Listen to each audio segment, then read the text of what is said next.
Hello and welcome. My name is George, and I have a channel, and on the last screen of this presentation, I'll reveal it to you and invite you to come and look at some of the other things that I've put out there. But this video is it's about a documentary that appeared on YouTube about a year or maybe longer concerning the Titanic. It's been since pulled because of some copyright or proprietary issue, but it was called Titanic, the Achilles Heel. And it's an interesting piece, and I enjoyed it greatly.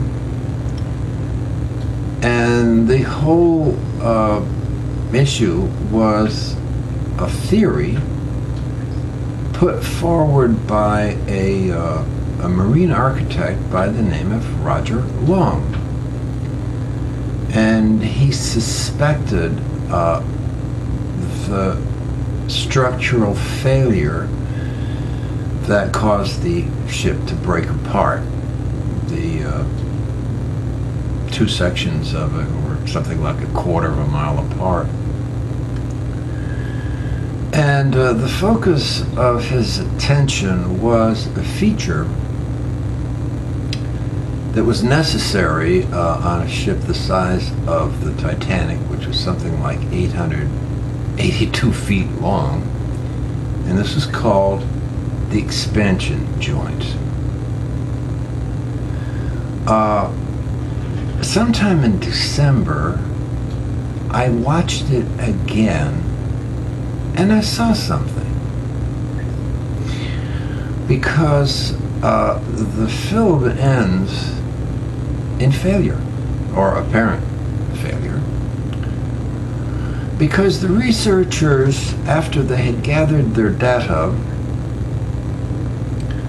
engaged a marine architectural firm that also specialized in forensics concerning naval disasters and their causes.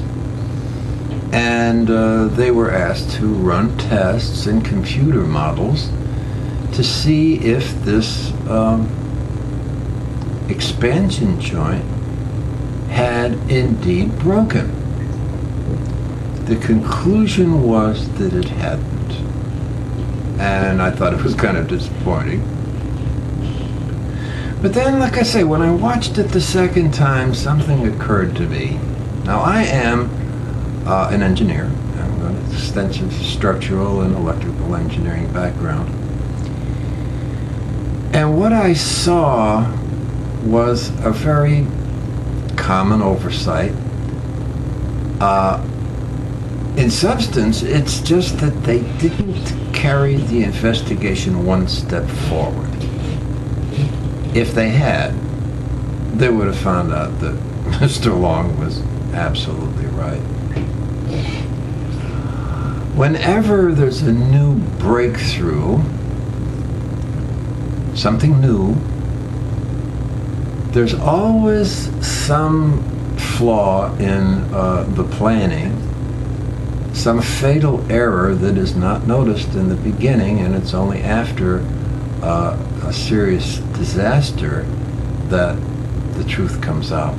The investigation afterward. There's a story about a young engineer or architect fresh out of school, and he joined an architectural firm, and his first assignment was to design a mold for the facade of a building which was to be poured reinforced concrete. And so he got a cement block, weighed it, measured it, and based on this information he designed a wooden mold that would suffice for pouring the concrete into it. The day came, they poured the concrete, and the whole business collapsed because he didn't realize that wet cement is 3 times heavier than dry. So in this presentation, I'm going to establish the case first by examining a jet airplane and 2 helicopters to kind of set the program up for you. So I hope you enjoy it, and without further ado, let's get to it. This is the de Havilland Comet, the first commercial jet airplane ever, and it went into service in 1956, and for 2 years it was a resounding success until things began to go horribly wrong. There were a series of disasters in which the airplane simply disintegrated in midair, just fell apart. And of course, everyone on board was killed. And upon investigating, it took them about a year to figure out what the problem was. Turned out to be, and if you notice in the picture, square windows. Now these square windows have corners that were highly susceptible to fatigue stress, and they would form cracks which would spread and carry out through the entire fuselage, the skin of it, and would be undetectable under the paint jobs. So square windows. Now anyone who works in aviation or sheet metal work in general tells you that you don't want to have sharp corners in any skin that's going to be flexed and undergo some, the normal stresses of airplane flight. Or the same thing applies to shipping, and we'll be getting to that in a moment. This is a Sikorsky S-58, the civilian version of the military CH-34.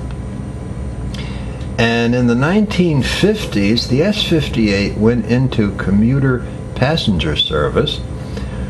One of these was Chicago Airways, and it was a handy way to get around town, and was successful for a while until July 13th, 1960, when one of these aircraft experienced a main rotor break. That is, one of the main rotor blades just broke off. The entire helicopter, which has thousands of pound-feet of torque, disintegrated in midair, killing all 12 passengers and crew members.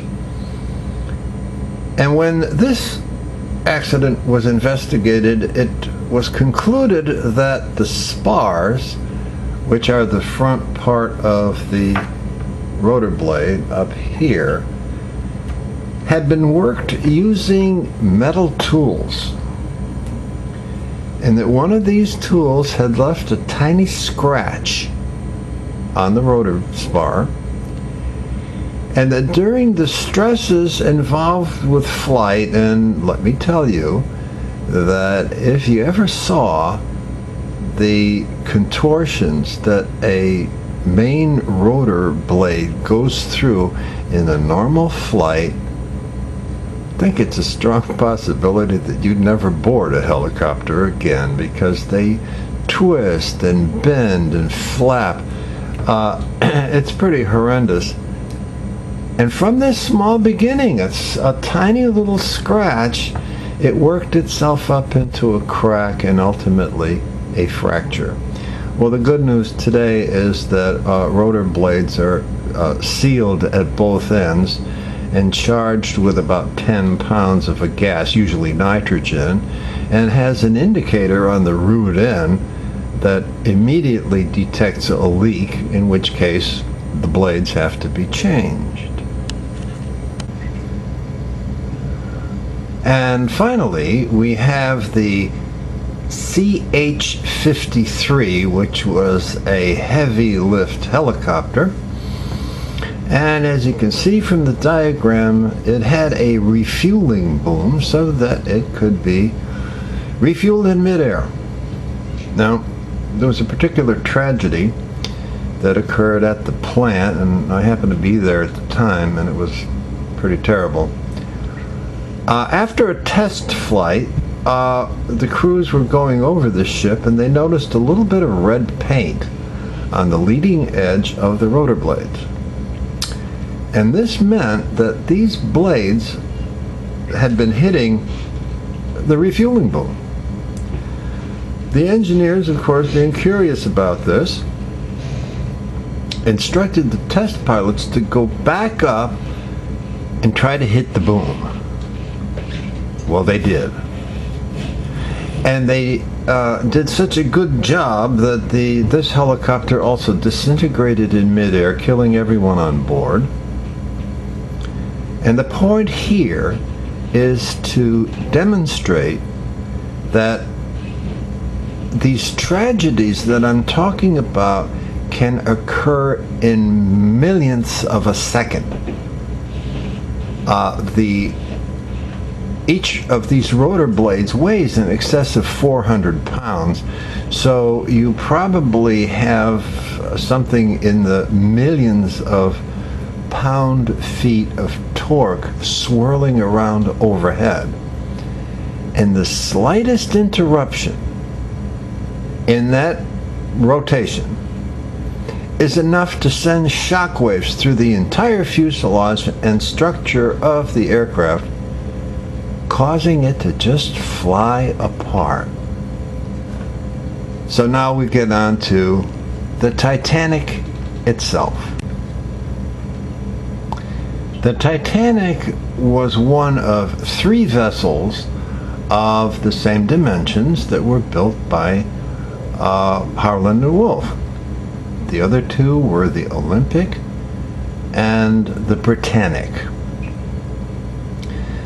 In the course of investigating the wreck of the Titanic, the research vessel that they were using, which was leased, was called back to do another job. So any further access to the Titanic wreck was therefore eliminated.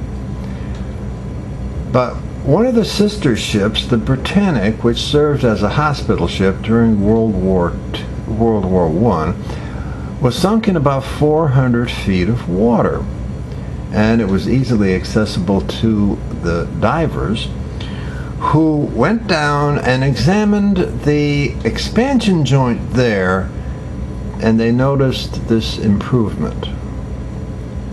Now, if that original documentary were available, you would see a joint, the drawing of a joint, which comes down to a sharp point. Well, it's a sharp point, but nevertheless, it's a corner. And this, I believe, was the source of fatigue cracking, which ultimately led to the destruction of the Titanic, owing to its coming apart almost amidships. Now,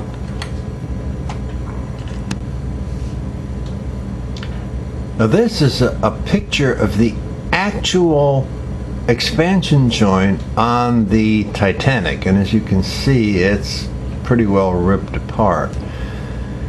Now, the ship did not break at this point, but quite near to it, and that's really beside the point, because all it really took was for the expansion joint to fail, as you can see it clearly did, for the rest of the mass of the stern to start to settle, and the moment of force would act on perhaps a nearby structural weakness and cause the rupture that made this the disaster that it turned out to be.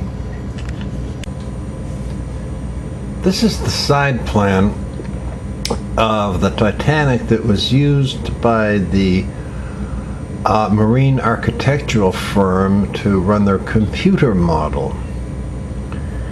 And the arrows indicate the problem which necessitated the expansion joint in the first place, and that was the length of the vessel. It was 882 feet long. Now, a ship of 500 or 600 feet usually encounters waves on the open sea one at a time. But the Titanic, because of its enormous length, encountered waves two at a time. And as the arrows on the extremes, the upward pointing arrows show, this is about where two waves would pass under the ship, effectively buoying it up at those points and causing it to sag somewhat in the middle. Now, their conclusion that the expansion joint had not failed was true enough as far as it goes. But because of its unfortunate design with the sharp point at the base, it would have been flexing all the way across the Atlantic until that point, about 400 miles off the coast of the United States, where it finally went down. And the thing to understand here, and this relates back to the Jolly Green Giant helicopter that came apart when the main rotor blades hit the refueling boom, is that the ship was moving at some 21 knots. It was moving at top speed. And the next picture will show what I'm talking about.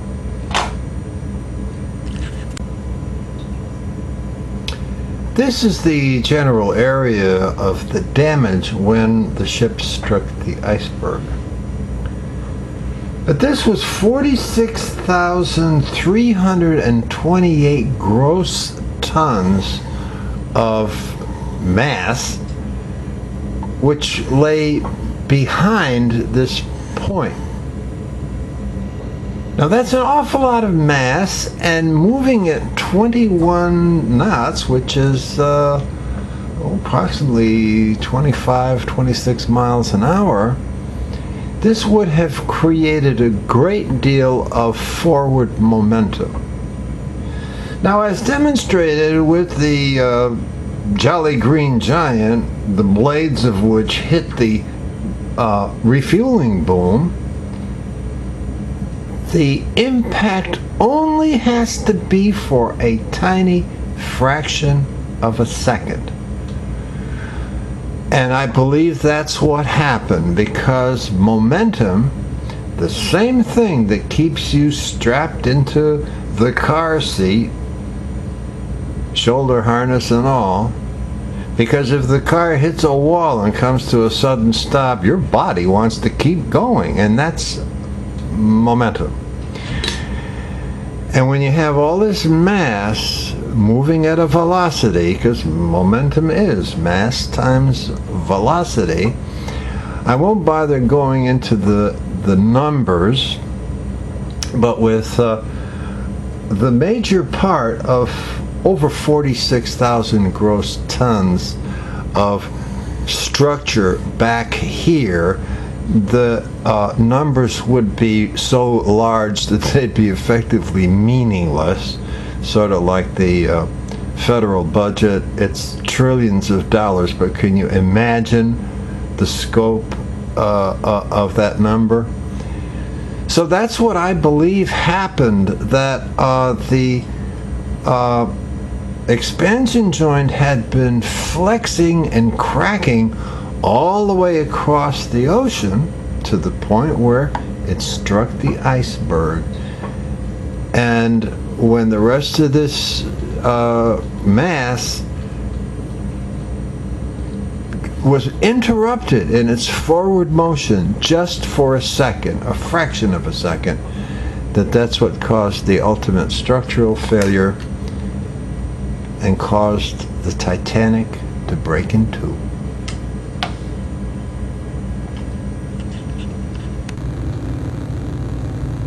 And that, as they say, is that.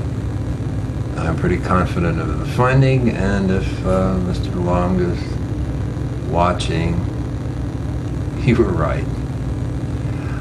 Again, let me extend an invitation to you to visit my channel on YouTube and see what you find there. Hope you enjoy it. And in the meantime, well, have the best day ever, and bye-bye.